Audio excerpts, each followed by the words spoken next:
Hi, I'm Sarah Gonzalez. Welcome to the news and why it matters. Glenn, what was the top story? To me, the top story is the father from Parkland, who I have a lot of sympathy for what he went through, but not how he's necessarily using it today, and what he did and how the media staged this handshake.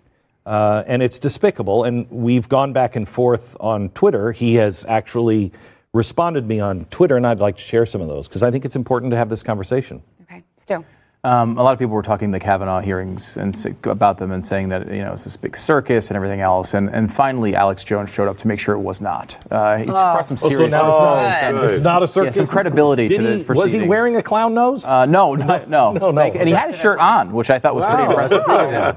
Wow. Well, it is Wednesday. Yes, he does do it occasionally on Wednesdays. Yes. It's ladies' night. I'm putting the shirt on. Flashing it up. The top story was the comedy gold that is the Brett Kavanaugh hearings. Comedy gold, Jerry. Okay, well, before we get into all of that, want to make sure to thank our TV and podcast sponsor, Brick House, who I know, Stu, Brick House. You open it and it says that the Commodores are. They're right inside. They've got another product that's called Field of Greens, which Glenn is now going to smell and hopefully not snort. No, it smells like green. It smells like a salad. Yeah, well, that's kind of what it in a way kind of has that sort of stuff to it. Because I hate salads. Is this something like I can say to my wife, I don't have to eat a frickin' salad? Yes. That's the pathway. Really? That's the pathway. Mommy used to tell you to eat your vegetables, and now wifey does. And How do this you way, eat it? you just put it in any drink. Juice. It's really good in juice, I think. But you can do it in water. You can do it. I like it the smoothies, though. Yes, Smoothies is the top of the line, I'd say. Probably that's true. But you just put it in there. And I never have to have a salad. It's one scoop of this is a full serving of fruits and vegetables for you. And it's organic, which maybe you don't care about, but I do. I care about organic. Okay. He doesn't. I do. That's right. I don't. Wrong person. But I will say you should still think about having a salad. Every once Just in a while. Glenn? Just once in a while. Is that a fat joke? Is that what that is? I think that's what it was. It was. If I could lose the weight, dude, I would. Yeah, no, I know. So if you don't like eating greens, this product is for you. Go to brickhouseblaze.com and you can use There is promo not code. a guy in America that likes salads. Sarah is completely disconnected You from like reality salads? of this topic. I like salads. Yes. I really do. Yes. I honestly do. I mean like a healthy salad. I mean, I love healthy? salads. Okay. I love Chicken salads salad. where you're putting stuff on it. You know what I Use mean? the Like promo whipped code cream? GREENS Yeah, ice cream. for 15% off, or you can text GREENS. This is cool. You can Tip for text you. GREENS to When you mix that- 41411. When you mix that with water for your kids to drink, call it Hulk juice. Oh. Yeah. Hulk juice. Milk juice, I nice. like it. I did Hulk smoothies, but not Hulk juice. Okay, Glenn. Fred Guttenberg? So let me start with the tweet that he tweeted out about 3 days ago, two or 3 days ago. So this is the guy. Can we play that? Do we have the video of him trying to shake the hand? He goes to Kavanaugh and he tries to shake his hand. Kavanaugh just looks at him. See, now he's turning around. Okay, he doesn't know who he is. You see somebody kind of coming in between, pushes him out. So what is that?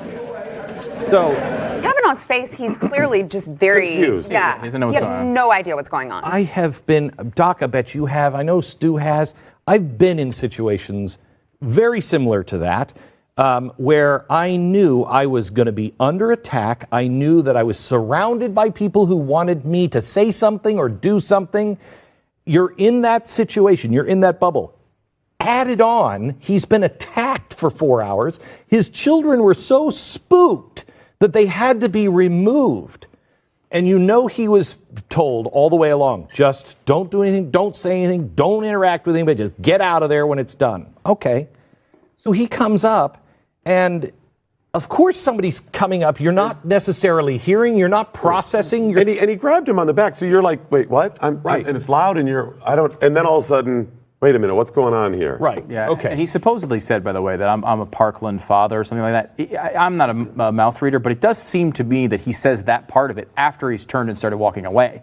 So he says his name initially, and then identifies himself as a Parkland father. But at that point, he had already turned and walked away. So he's saying the Parkland father. What is your goal there? What is your goal? What was Fred Gutenberg's? What was Fred Gutenberg's goal? In front of the media after this contention, what's your goal? Well, we don't have to guess. because Fred wrote about it 2 or 3 days ago. He said, quote, I will be at Kavanaugh's hearings and hope to play a role in ensuring that this man does not become the next Supreme Court justice. What role would he play? What role would How he play could you there? possibly play? The only thing is to use his fame and the grief over his daughter to say, I'm going to make some sort of point spectacle. I want you to know, how have you ever seen famous people on a rope line or famous people like this, ever seen presidents shake hands with people on a rope line? How do they do it? Very good. How do they do it? Like this, very quick and go. You take the ends of the fingers and you shake like that. Done. Why? Because you don't want them grabbing you. Let go. So no one can, if they have you like this, I'm pulling you in, okay? Even if it's not malicious, you can't get away. You got to go. You can't get away. So how could this shake your hand? Mm-hmm. You shake your hand, he's got you. Yeah. The media's right there. Now what? That's how you play a role. So today I tweeted, do not play into the, I actually put addiction to outrage. Media knew who he was and his goal was and is. Nothing new, nothing to see here other than a setup using dead children and postmodern tactics that are, quite frankly, beneath Venezuela. Okay? So he writes back and he says, no setup, Glenn, spelled my name wrong. I wish I could go back to February 14th, just before my daughter was killed. I was there and tried to interact with him. I wish my life never turned this way, but it did. Okay, wait. What is his goal in interacting with him? What is going to happen here? Well, he said, go back to the first tweet. Right, that's he said to play a role. ensure that this guy was. I would say his goal was exactly what happened, Yes. right? Exactly what happened. He goes up to Kavanaugh as this grieving father. He tries to talk to the guy. He doesn't know who he is. He turns away. It looks like he's ignoring gun violence or something. And then the media, Rachel Maddow, can go on TV and say he doesn't care about kids. Or he just holds him there, and Kavanaugh does listen to him, and maybe he wants to listen to him, and the media is there recording this guy pounding this, and no matter what he says, he loses because he's a grieving father. Even if you think Brett Kavanaugh is that insensitive and does not care about a grieving father, why would he make himself look bad by not shaking his hand? In front of all of the cameras. Before we go any further, do we know how he even got on the floor? Yes. I think, Dianne Feinstein invited him. He got an invite from a senator. Yeah. Dianne Feinstein invited him to sit right there, and she was the one who said, go meet him. I didn't hear that part, but yes. Yeah, that was, from what I've read, that was the plan. She said, you'll be able to meet him, go meet him. Okay. So I responded to his tweet, and I tried to be very diplomatic, and I said... And that's you. I mean, you just always nail it. Thank you. I wrote, 1, Fred, truly I am sorry for your loss. I cannot imagine what it's like to lose a child. The pain must be crippling and never ending. There is no daylight between us on this. Please know that I believe that you would never choose this path or life. Of course. Okay? Right. Nobody. You have to be a monster to believe anything different. Okay? 2, before we get to Kavanaugh, and this I honestly mean, this is a question I've asked, and I have no political reason for this. I really want to know. I'm trying to understand why you haven't band together the families in the community for a new sheriff, new school board, etc. While I disagree with gun control, it is your right to disagree with me. So yes, pursue that. But when will the people in the community be held responsible? Okay? That's perfectly reasonable to ask. Secure the schools. Right. Get rid of the people who knew who were playing games. 3, Fred, completely apart from my disagreement on gun control or the tragic loss of your child, you tweeted that you were going to do something to ensure that he wouldn't be confirmed 2 days before the handshake. Were you an honest broker? Totally fair question. Okay. 4, as a parent that has gone through hell, you, I'm sure, can understand the mindset of a man under attack, so much so that his children needed to be removed from the venue. Did you as a father not relate to the hatred and chaos of the day and feel some compassion? This one really bothered me, because here's a guy who's sitting there. He sees the hatred. He's gone through the hatred himself from, I'm sure, people who disagree with him on guns. I'm sure they have done the same kind of stuff to him. Said horrible things. Said horrible things. He's seeing this man sit there. He has no compassion when his daughters, remember, Fred lost a daughter, when his daughters have to be removed. And the last one, FYI, this judge is not one I would pick, so I'm not a blind defender, nor a guy who's blindly defended Trump or the GOP. But I was ashamed by the circus. He does not hate you, your child, or children. You accomplished your stated goal, and I find that sad and dishonorable. Well, I am being chewed up and spit out by the left for being such a hate monger. Because you don't care about his dead daughter. Tell me what was unreasonable in those. By the way, I have invited Fred to come on and have a reasonable discussion. I don't think that's a discussion that you can have. I can, he won't. Well, right. I just don't think that any rational conversation comes from someone who immediately uses, a child's death as a political, point. Look, and you can't. If this is what you're, if this you is, can't reason with that. I can't judge somebody who's lost their child. I would imagine that if I lost my child like this, and I believed whatever it was, I believed that, bats should be in every ceiling, just so it's not, political here. And I don't mean baseball bats, I mean little bats, that they should be in every school, and that was critical. I would be at every place, every time I could. If that was my goal in life, to save other children, and I thought that's fine. But that doesn't mean that you play these games. This was a clear setup. Grieving father, grieving parent doesn't give you an excuse to do something wrong. Correct. I mean, I understand what you're going through, but we still have to call out wrong when it's wrong. Yeah, and what's wrong here is this. He stated his goal. He was there for a purpose. The media, if this would have happened in reverse, if this would have happened on somebody on the right, the media would have immediately gone to his Facebook and Twitter and said, "This guy has an agenda. Mm-hmm. This wasn't real." Especially if he said, "In 2 days, I'm going to do my part to stop it. I'll be there." They all just took him at face value and presented him as a neutral, wounded father who just wanted to say hi. Not true. Imagine if Kate Steinle's parents had gone to the confirmation hearings for Sotomayor or Kagan or somebody Obama. And what would they have said? What would they have said? They would have attacked him. They would have said, "This is outrageous. How dare you? Yeah, you're this is using not the your place for it," and whatever this stuff. And it wouldn't have been the place. No, it's not. It wouldn't have been the place. Yeah. By the way, I'm guessing you were a big fan of the Twitter jump from 140 characters to 270. I'm guessing that was wasn't it 2,700? I think that's what it is. Yeah. The limit now.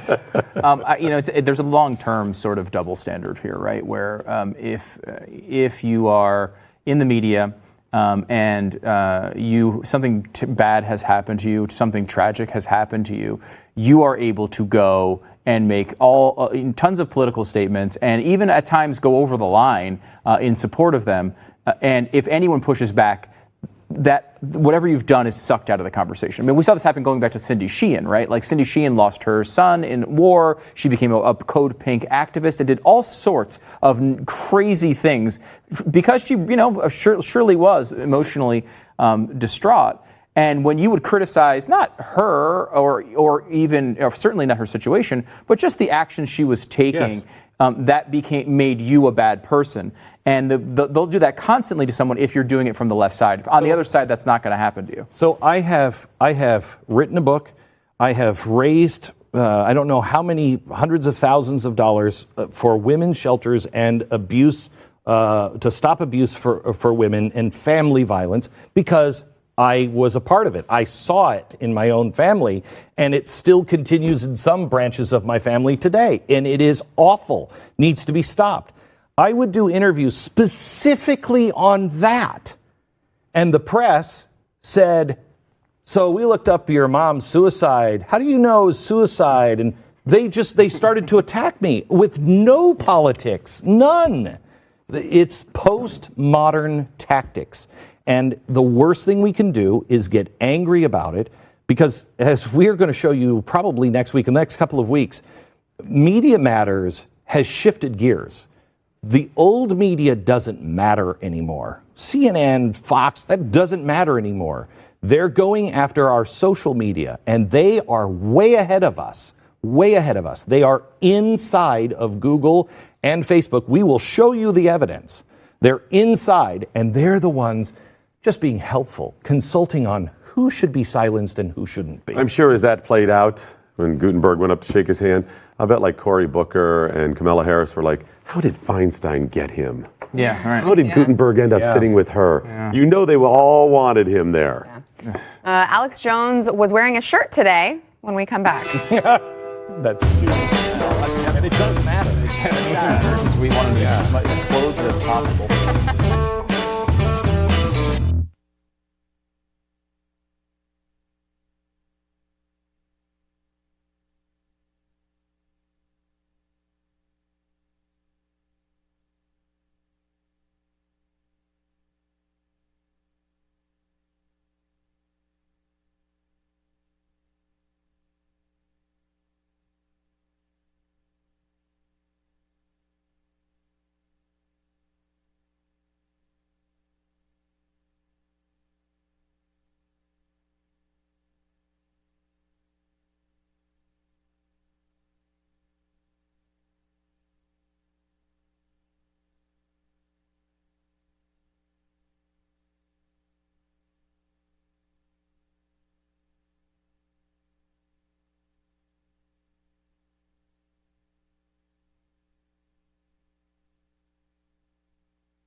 Before we get into Alex Jones, we want to thank our sponsor, Minnestalgia. I know Doc is a big fan of Minnestalgia. He's like always running. He runs around the office just love the Minnestalgia wild rice at Minnestalgia. blazewildrice.com. But why don't you go and tell us a little bit about it? Well, we have the wine jellies and the beer jellies. That's right, they do have those. I want to try the pepper jellies. The pepper jellies are awesome. This is actually a really good, simple, it seems very upscale treat and an appetizer, and people come over and it's very simple. You just take some cream cheese, put it on a plate, and heat it up for about 10-15 seconds and put the pepper jelly over it. You serve it with the crackers and you get the creamy and the pepper. It's awesome. They have so many great products like that that are edible memories from the North Woods of Minnesota. That's where they're from, hence Minnestalgia, Minnesota nostalgia. But you can find them at blazewildrice.com because nobody can spell Minnestalgia. Can't even say it most of the time. blazewildrice.com. Now, if you want to try a bunch of the different products, try the sampler packs, but use the promo code TRY10 and you get 10% off. blazewildrice.com. Alex Jones was quite the spectacle today. Yeah, I mean, I think a lot of us are looking at this and wondering how we're behaving and how society is behaving, and we need to get some leadership, and obviously the person you'd go to for that leadership would be Alex Jones, America's leader when it comes to self-control. Yeah. I'm just laughing so I don't cry. Did he arrive in a clown car? I don't know. That's a good question. So he went there, of course. Look, part of this, I think you could argue in saying, why are you guys giving them any attention for this nonsense? But I think there's a point to this that's important. Here is this sort of spectacle. Marco Rubio's doing an interview, and Alex Jones, bumbles up to him. Watch. I support going after here, but you say I don't exist. that a heckler or a press gaggle? Look at this guy. He's saying that I don't exist, and they're deplatforming. I just don't know who you are, man. I don't read weird websites. Sure, and they demonize me in these very hearings, and then he plays dumb. Infowars.com, you know what it is. Does Google, does Facebook, does That's why you Twitter, didn't get do they elected. need to be You're regulated snake-like. do they need to be regulated? Marco Rubio and Snake. What did he just say? That's why you didn't get elected. Who are you, man? Who Yeah, is sure. this guy? I swear to God, I don't You know better who you hope are, you can man. deplatform me. Tens of millions of views. Infowars. Bigger than Rush Infowars. Limbaugh. He knows who Infowars is. Playing this joke over here. That's why the deplatforming didn't work. But here's the question. Here's a question. Don't touch me again, man. I'm asking you not to touch me. Well, sure, I just patted you nicely. I know, but I don't want to be. I don't know You you, want me to man. get I don't know arrested? who you are. It's not just good You're not to going to take get my First arrested, Amendment. man. You're not going to get It's not just arrested. enough I'll to take take my care First of it Amendment. myself. Oh, he'll beat me up. I didn't say He that. didn't know who I either. am, but he's I'm so just- mad. You're not going to silence me. You're not going to silence America. But there are people. You are literally like a little gangster thug. There are people in this my country. God. Rubio who just threatened you physically. I take have care of got to call Marco. I just have to hear from him. Just a one-on-one. I have to call him. How do you? Real. Unbelievable. So, I mean, a couple things on that. First of all, how on earth can this maniac get that close to Marco Rubio for that long? Oh, I thought you meant God bless Marco America. Rubio. God bless America. No, not God bless. I mean, there's got to be some sort of security there that's stopping him from actually. I mean, look, he's He's a member of the press. He's insane. He is insane. And I think he is an absolute security risk, in my opinion. And look, maybe he's actually touching him, and he just tapped him on the shoulder. He did. I don't want to get even anywhere close to saying we've got to start banning people from access because that is going to be us. Well, I mean, Okay. but Marco people could have get just banned. walked away. Yeah. I know he was doing He's in an the middle interview. of an He was trying He to could have finish just. his I know, interview. but he And could have walked away. People get. I don't know if you noticed. About 50 people got dragged out of those hearings today because they were interrupting them. Exactly. And he was interrupting what was going on. But that one, the hearing is. I don't understand. Why is there a crowd in there? You don't have to have one. I don't know. Why do they not clear this gallery out? They have the right to do it. It's not closing the public out of it. The public can see it. They can watch it. They can know. If The you truth is, can't- all of those are for the public. That's all for the senators and congressmen to look good. They get their couple minutes up there. Right. Most of those hearings are not televised. It's just those big ones, and it's for publicity. Isn't Alex Jones being a little bit of a hypocrite, though? In what way? Well, he's mad because he's being silenced, but he's not allowing Marco Rubio to finish a conversation with someone else. Yeah. I mean, look, there's never been a moment. He's shouting him down also. So I mean, you could kind of say those are very There's similar. never been a moment of intellectual consistency. Right, and he's from Alex also, Jones. it's also a little strange that you would be upset that you were taken off of Google if you now have 5 million subscribers, which he's claimed Right. this Google thing was the best thing that ever happened to him. He should be thanking Right, it. and that's what he keeps saying. Like, it didn't work. Like, what did Marco Rubio have to do? Like, Marco Rubio votes with Donald Trump like 90% of the time. Like, these bizarre theories that get formed in this guy's brain, and many others, by the way. But I mean, I would say that one thing that we should take from this is they're getting upset about one of these issues, and I think you covered it as well, is understandable. And if it's something that you really believe in, like Alex Jones really believes, I don't know, space aliens knock down twin towers or whatever he thinks. He's got it's okay for him to be an activist on that, and he can do those things. Winning people over, though, what's more effective? The way that he handled himself, or the way that Marco Rubio handled that situation, where he laughed it off. And he was polite about it. He didn't start getting a screaming battle with him. And I think everyone will look at that has any sensibility and isn't a subscriber, one of the 25 million subscribers of InfoWars, would look at that and say that Marco Rubio comes out of that looking really good, and Alex Jones looks like a buffoon. Now, Alex Jones always looks like a buffoon, but still, I think when you can handle that something like that, a situation like that, and control yourself and remain calm and remain reasoned and remain polite, You shouldn't be outraged. You shouldn't have an addiction to outrage, I guess is what I'm trying to say. Or in addition to outrage. Or in addition. Oh man, subtraction, division of outrage is crazy. You're absolutely right on that. He looks good. The problem is, Marco Rubio, up until the last few days of the Trump thing, he held the high ground the whole time. Marco Rubio held the high ground in this. He got a little, you could tell he was really irritated. And I think he does know who Alex Jones is. Yeah. Oh, yeah, he was saying that. But still, that was a little bit, Right. Yeah. But I get it. But generally, he held the high ground. But there's nobody in the media that's holding the high ground. Both sides are doing those things.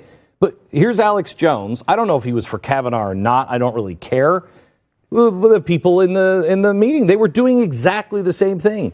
You're teaching it in the universities. They're actually called the iGen. This generation that's in college right now is the iGen, as in iPhone. And the iGen, when they get into the public sphere, this is our life. This is our life because they're being trained for it and they're being rewarded for it. And I would tell anybody in that situation with Marco Rubio, he missed an opportunity. Here's how you handle that. If he says, "Oh, this guy doesn't know who I am," I know who you are, Bill Hicks. Yes. Wouldn't that have been gold? Well, notice he said, "I don't know who you are. I don't go to your website." I was like, well, how did you know that he had a website to begin with? He's trying to brush him off. Can't blame But I him. mean, again, in that moment, I think he handled it pretty well. Yeah. All right, back in a minute. Takes great restraint. Something like that.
If you missed it yesterday, Glenn is going on tour. It's your first tour in a long time. Long time. We're just really excited for you to leave. And you don't mean buffets, right? You're buffet tour tour. is something else. Okay. This is Addicted to Outrage. It comes out September 18th. Yeah, the book does. This is kind of a comedy look at what we're teaching in the book. This is the most important book I've written since Common Sense. It is a solution, a real solution. I didn't actually think I would find one a couple of years ago when I started looking, but I really believe in this. The comedy tour is going to have a lot of interaction, a lot of the stuff that's in the book, and just fun. Just fun. You're fun? He can be. No. Someone else is going to be doing the fun. Yeah. Well, Okay. actually, we do have some announcements on coming up soon about that. Yeah, it's going to be fun. Okay. Stu's going to be there. Yeah, I'm not the announcement, though. I make people cry. You're not. I make people cry. That's true. So you can go to glennbeck.com/tour, get a pre-sale ticket before they go on sale to the general public using the promo code TheBlaze. Right. And get them before they go on sale to the general public. Because, the people on the left, they're just going to be crazy to get these. Protesters. Yeah. Oh. Like a Kavanaugh hearing. Oh.